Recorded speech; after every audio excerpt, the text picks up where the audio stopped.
কি করবেন এ টাকা দিয়ে? যদি কবর নিয়ে যেতে পারেন, আখেরাতে কাজে লাগে, তাহলে তো এটা ব্যাপার ছিল। তা তো পারবেন না।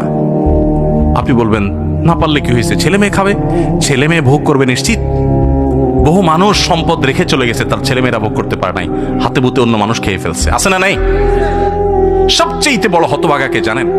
আল্লাহর জমিনে সবচেয়ে বড় দুর্ভাগা, সবচেয়ে বড় বেয়াকুব এবং নির্বোধ মানুষ হলো সে, যে যাদের জন্য চুরি করবে তারাও সে দায় নিবে না। কিয়ামতের দিন ছেলে আয়সা বলবে না, আব্বা চুরিদারি ডাকাতি 2 নম্বরই যা করছেন, ঘুষ সুদ যা খাইছেন আমাদের জন্যই তো খাইছেন, আল্লাহ আমার আব্বারা জাহান্নামে দিয়ে না, আমাদের নিয়ে যান।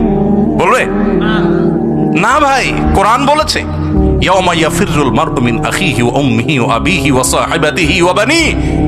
সন্তান বাপকে দেখে মাকে দেখে পালাবে, যে না জানি আজকে কোনো কিছুর জন্য ধরে। সবাই ইয়ানফসি করবে। যাদের জন্য চুরি করবেন ওরাও দায় নিবে না। আপনার মতো নির্বোধ কে হতে পারে?